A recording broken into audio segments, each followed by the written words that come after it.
قرآن مجید کا ارشاد فرمایا وَمَن يَبْتَغِ غَيْرَ الْإِسْلَامِ دِينًا، اسلام کے علاوہ کوئی دین کی تعلیم قبول نہیں، اور اللہ تعالیٰ نے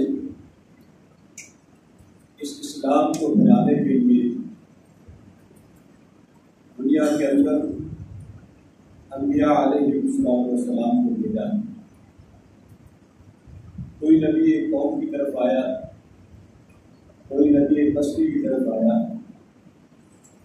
امام الانبیاء جناب محمد رسول اللہ صلی اللہ علیہ وسلم کو اللہ تعالیٰ نے ساری کائنات کے لیے نبی بنا کر دیا، اور آپ صلی اللہ علیہ وسلم آخری نبی ہونے کے ساتھ ساتھ اسلام جو دین ہے وہ بھی آخری دین ہے، اس کے علاوہ کوئی دین قابل قبول نہیں۔ نبی کریم صلی اللہ علیہ وسلم کا فرمان آتا ہے، آپ نے فرمایا کہ میری مثال اس طرح ہے کہ جس طرح ایک پہاڑ ہے اور اس پہاڑ کی تمام اینٹیں مکمل ہو چکی ہیں، سوائے ایک اینٹ کی جگہ خالی ہے، اور وہ اینٹ آخری میں اینٹ ہوں، میرے بعد کوئی نبی نہیں ہوگا۔ یہ عقیدہ ختم نبوت ہے، نبی کریم صلی اللہ علیہ وسلم آخری نبی، آپ کے بعد کوئی نبی اور کوئی رسول نہیں آئے۔ آپ صلی اللہ علیہ وسلم نے فرمایا کہ میری امت میں 30 ایسے لوگ ہوں گے جو نبوت کا جھوٹا دعویٰ کریں اور سارے کے سارے وہ جھوٹے ہوں گے۔ نبی صلی اللہ علیہ وسلم کے دور میں اسود انسی نے نبوت کا اعلان کیا، اسی طرح مسیلمہ کذاب تھا، اور بھی کئی لوگ تھے جنہوں نے نبوت کا اعلان کیا، لیکن اللہ رب العالمین نے سب کو تباہ و برباد کر کے رکھ دیا، کیونکہ نبی صلی اللہ علیہ وسلم آخری نبی ہے اور آپ کے بعد کوئی نبی اور کوئی رسول نہیں آئے۔ ایک حدیث کے اندر نبی صلی اللہ علیہ وسلم بیان کرتے ہیں کہ مجھے اللہ رب العالمین نے 6 چیزیں عطا کی ہیں جو مجھ سے پہلے کسی نبی کو عطا نہیں کی، اور ان میں سے ایک یہ ہے کہ اللہ تعالیٰ نے مجھے ساری کائنات اور مخلوق کی طرف نبی بنا کر بھیجا ہے، وَخُتِمَ بِيَ النَّبِيُّونَ، اور مجھے آخری نبی بنا کر بھیجا ہے، میرے بعد کوئی نبی نہیں آئے۔ یہ آپ کی عظمت اور آپ کی شان اور آپ کی مقام اور مرتبہ ہے کہ اللہ رب العالمین نے قیامت تک نبی کریم صلی اللہ علیہ وسلم کو آخری رسول و نبی بنا کر بھیجا ہے۔ اس دنیا میں کوئی اور رسول اور کوئی نبی نہیں آئے۔ ایک مشہور حدیث بیان کی جاتی ہے، اگرچہ سند کے اندر اس کا اختلاف ہے، لیکن معنی کے لحاظ سے یہ حدیث بالکل صحیح ہے کہ عمر رضی اللہ تعالی عنہ جب تورات پڑھ رہے تھے، اور بکر رضی اللہ تعالی عنہ نے کہا کیا آپ نے نبی کریم صلی اللہ علیہ وسلم کا چہرہ نہیں دیکھا؟ آج چہرہ متغیر ہو گیا۔ جب دیکھا کہ عمر رضی اللہ تعالی عنہ تورات پڑھ رہے، چہرہ متغیر ہو گیا، تو فوراً دیکھتے کہنے لگے رضیت باللہ ربا وبالاسلام دینا وبمحمد نبیا۔ تو جب یہ کلمات پڑھے عمر رضی اللہ تعالی عنہ نے، نبی کریم صلی اللہ علیہ وسلم نے یہ بات کہی، کہا کہ اگر موسیٰ علیہ السلام زندہ ہو کر آ جائے، میری پیروی نہیں کریں گے تو وہ بھی نجات نہیں پا سکتے، وہ بھی رائے راہ سے ہٹ جائیں۔ اس کا مطلب یہ ہے کہ اگر کوئی نبی بھی آ جائے تب بھی نبی کریم صلی اللہ علیہ وسلم کی رسالت کو چیلنج نہیں کیا جا سکتا۔ ایک نبی آ جائے وہ بھی آپ کا امتی بن کر رہے گا، نبی بننے کی اجازت نہیں۔ لیکن کیا ہوا، تاریخی دور کے اندر مختلف لوگ نبوت کا دعویٰ کرتے رہے۔ ہماری سرزمین پر پاک و ہند میں بھی ایک شخص نے نبوت کا اعلان کیا، اور جس کا نام مرزا غلام احمد قادیانی کہا جاتا ہے۔ اس کی تاریخ کے حوالے سے اور کچھ بچپن کے حوالے سے باتیں ذکر کرنا چاہتا. اس نے بھی نبوت کا اعلان کیا ہے اور مختلف اپنی شکل و صورت بدلتا رہا ہے، بیانات بدلتا رہا. پہلے اس نے کہا کہ میں مجدد ہوں، پھر اس نے کہا کہ نہیں میں مجدد سے بڑھ کر اب جو امام مہدی نے آنا ہے کہ میں وہ ہوں. پھر اس کے بعد کہا کہ نہیں میں تو عیسیٰ علیہ السلام جنہوں نے آنا ہے میں وہ ہوں. پھر اس کے بعد اس نے نبوت کا اعلان کر دیا کہ میرے پاس بھی فرشتہ آتا ہے اور میرے پاس بھی وہی لے کر آتا ہے. لیکن اس کا بچپن کا آغاز اور اس کی زندگی کے بارے میں بھی تو پڑھنا چاہیے. ہم نبی کریم صلی اللہ علیہ وسلم کی زندگی کے بارے میں پڑھتے ہیں. آپ نے یہی کہا تھا مشرکین مکہ سے کہ 40 سال میں نے تمہارے اندر گزارے ہیں، میرے اندر کوئی کمی پیشی دیکھی ہے تو بتاؤ. انہوں نے کہا نہیں ہم نے تو آپ کو صادق اور امین پایا ہے، آپ کی زندگی کے اندر تو کوئی کمی پیشی نہیں ہوئی، آپ تو ہمیشہ سچ بولنے والے تھے. لیکن مرزا غلام احمد قادیانی اس نے کیا کیا؟ اس کی جب بچپن کی باری ہم پڑھتے ہیں، بچپن کی تاریخ ہم پڑھتے ہیں، اس کی پیدائش سن 1840-45 تک بتائی جاتی ہے کہ ان ادوار کے اندر اس کی پیدائش ہوئی. اور اس کے بعد اس نے بچپن کی تعلیم جو ہے کہیں سے کوئی تھوڑی بہت سکول کی تعلیم حاصل کی اور کہیں سے کچھ نام صرف پڑھا. یہ 2-3-4 چیزیں پڑھنے کے بعد بچپن کے اندر اس کی کچھ باتیں بتائی جاتی ہیں کہ بچپن کے اندر اس کا کام کیا تھا. چڑیا جو تھی، چڑیا یہ پرندہ اس کو پکڑنا اور پھنسانا، اور بعض دفعہ اگر چھری وغیرہ نہیں ہے تو اپنے ہاتھ کے ساتھ اس کی گردن اتار دیتا تھا. یہ بچپن کی کیفیت ہے. اب انسان کی حالت دیکھ لیں کہ اس کو بھی لوگ نبی ماننے کے لیے تیار ہو چکے ہیں کہ جس کی اپنے بچپن کی حالت یہ ہے. اس طرح کے کام اور اس طرح کے وارداتیں اس کے بچپن کے اندر شامل تھے. ماں نے ایک دفعہ کہہ دیا کہ بیٹا کھانے کے لیے کچھ نہیں ہے، یہ گڑ ہے اس کے ساتھ کھا لو. کہا کہ گڑ کے ساتھ میں نہیں کھاؤں گا. ماں نے پھر غصے سے کہہ دیا اگر اس کے ساتھ نہیں کھانا تو راکھ کے ساتھ کھا لو. اور اس بدبخت نے پھر ایسا ہی کیا، اپنے روٹی کے اوپر راکھ رکھ لی، اس کے ساتھ کھانا شروع کر دیا. یہ اس کی بچپن کی حالتیں تھیں. اور اس طرح چوری کی وارداتیں بھی اس کے اندر آتی ہیں. دوستوں نے کہہ دیا کہ کھانے کے لیے کوئی چیز لے کر آئے میٹھا. جس نے گھر سے چیز چرائی اور باہر لے کر گیا، لیکن چرانے کے لیے تو شکر چرائی تھی، لیکن جب منہ میں ڈالا تو وہ تو نمک نکل آیا. اس نے یہ کام بھی گھر کے اندر کرتا رہا.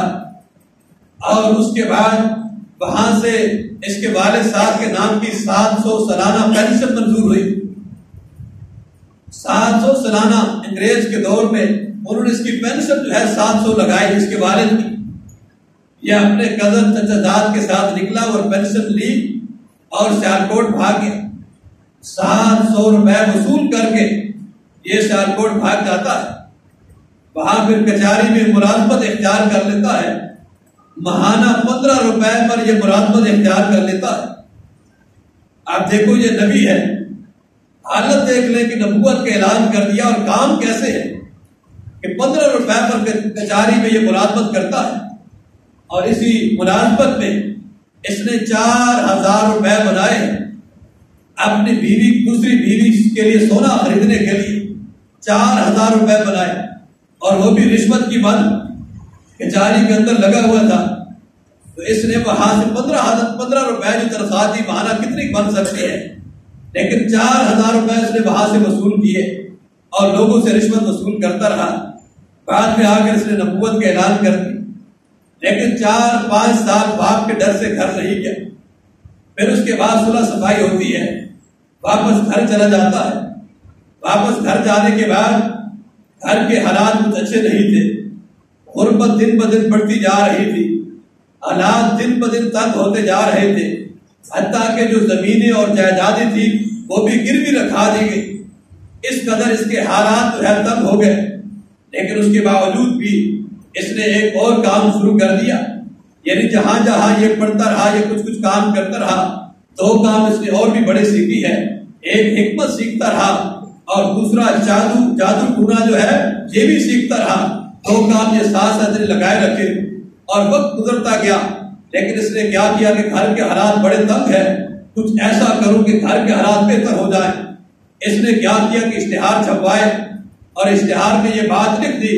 کہتا ہے کہ میں 50 جلدیں لکھ رہا ہوں اور اسلام کی حقانیت کے لیے نبی صلی اللہ علیہ وسلم کی دفاع کے لیے 50 جلدیں لکھ رہا ہوں, لیکن چھپانے کے لیے مجھے مالی تعاون چاہیے. ایک دفعہ بھی اشتہار چھپوائے, دوسری دفعہ بھی اشتہار چھپوا دیتا ہے. اب مالی تعاون ملنا شروع ہو جاتا ہے. اس نے کچھ عرصے کے بعد ایک کتاب شائع کی اور اس کتاب کے اندر وہی جو اشتہار تھا وہی اس کتاب کے اندر چھاپ دیا. دوسری جلد چھاپ دیتا ہے.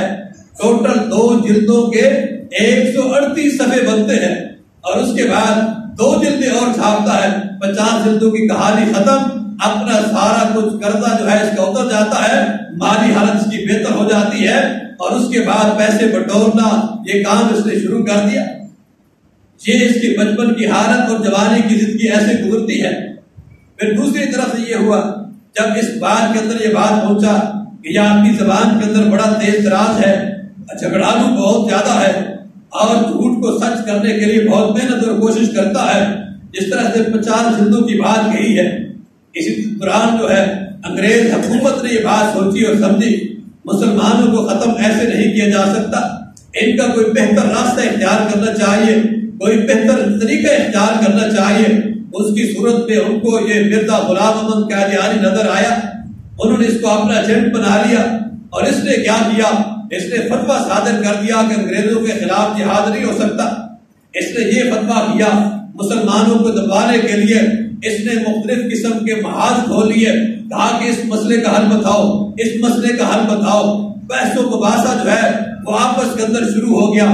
مسلمان آپس کے اندر جو ہے اختلاف کرنے لگ گئے اور اس نے یہی کام کیا کہ مسلمانوں کو آپس میں لڑایا اور انگریزوں کو خوش کرتا رہا, وہاں سے مال وصول کرتا رہا. یہی دن تھے اور یہی کیفیت کے اندر اس نے کہا کیوں نہ ہو کوئی اور کارنامہ کیا جائے. اسی کارنامے کے دوران اس نے کہا کہ میں مجدد ہوں. مجدد سے نکلا تو پھر امام مہدی کا دعویٰ کر دیا. امام مہدی کے بعد جو ہے اس نے عیسیٰ مسیح کا دعویٰ کر دیا اور اس کے بعد اپنی کتابوں کے اندر جو ہے مختلف قسم کے خرافات اور مختلف قسم کی باتیں لکھنا شروع کر دی. آئیے اللہ رب العالمین کے بارے میں یہ شخص کیا عقیدہ رکھتا ہے یہ عقیدہ بھی سنیے. پھر جو اس کے بارے میں حکومت پاکستان نے فیصلہ کیا ہے, پوری امت مسلمہ نے جو فیصلہ کیا ہے وہ بھی آپ کے سامنے رکھوں گا. لیکن اس نے اللہ رب العالمین کے بارے میں یہ عقیدہ رکھا ہے, کہا کہ اللہ رب العالمین مجھے کہتا ہے کہ میں روزہ رکھتا بھی ہوں, میں نماز پڑھتا بھی ہوں, میں سوتا بھی ہوں, میں جاگتا بھی ہوں. حتیٰ کہ نعوذ باللہ من ذالک اس نے اللہ رب العالمین کے بارے میں یہ عقیدہ رکھا ہے کہ اللہ رب العالمین کی ذات بھی ہم بستری کرتی ہے. نعوذ باللہ من ذالک. البشریٰ اس کتاب کا نام ہے اور اس کتاب کے اندر مرزا غلام احمد قادیانی ملعون جو ہے یہ بات نقل کرتا ہے. اللہ رب العالمین کے بارے میں یہ عقیدہ رکھا کہ اللہ رب العالمین سوتا بھی ہے, جاگتا بھی ہے. بتاؤ اللہ تعالیٰ تو قرآن میں ارشاد فرماتے ہیں اللہ لا الہ الا هو الحی القیوم لا تأخذہ سنۃ ولا نوم. اللہ تو وہ ہے جو حی القیوم ہے, اس کو نہ اونگ آتی ہے نہ نیند آتی ہے. لیکن اس بدبخت نے کیا عقیدہ بنا لیا, کہا وہ سوتا بھی ہے, جاگتا بھی ہے, بھول بھی جاتا ہے, ذکر بھی کر لیتا ہے. لیکن اللہ تعالیٰ نے قرآن میں ارشاد فرمایا وما کان ربک نسیا, تیرا رب تو وہ ہے جو بھولتا نہیں ہے. لیکن اس نے کیا عقیدہ بنایا کہ رب بھول بھی جاتا ہے. اور اللہ تعالیٰ قرآن میں ارشاد فرماتے ہیں قل هو اللہ احد اللہ الصمد لم یلد ولم یولد. نہ اس کی کوئی اولاد ہے نہ کسی کی وہ اولاد ہے. اور اس نے اپنی کتاب کے اندر یہ کہہ دیا کہ نعوذ باللہ اللہ تعالیٰ بھی جو ہے مباشرت کرتا ہے, جمع کرتا ہے. یہ باتیں جو ہے اس نے اپنی کتاب کے اندر لکھی, یہ عقیدہ پھیلایا. ایک بات ذکر کرتے ہوئے یہ بات کہتا ہے یعنی کس قدر اس نے خرافات پھیلائی ہے. کہا کہ ایک دفعہ کا ذکر ہے کہ اللہ رب العالمین کے سامنے میں نے اپنے کاغذات پیش کیے. اللہ رب العالمین کاغذات دیکھتے ہیں اور اس کے اوپر دستخط کرتے ہیں, لیکن پین لکھ نہیں رہا تھا.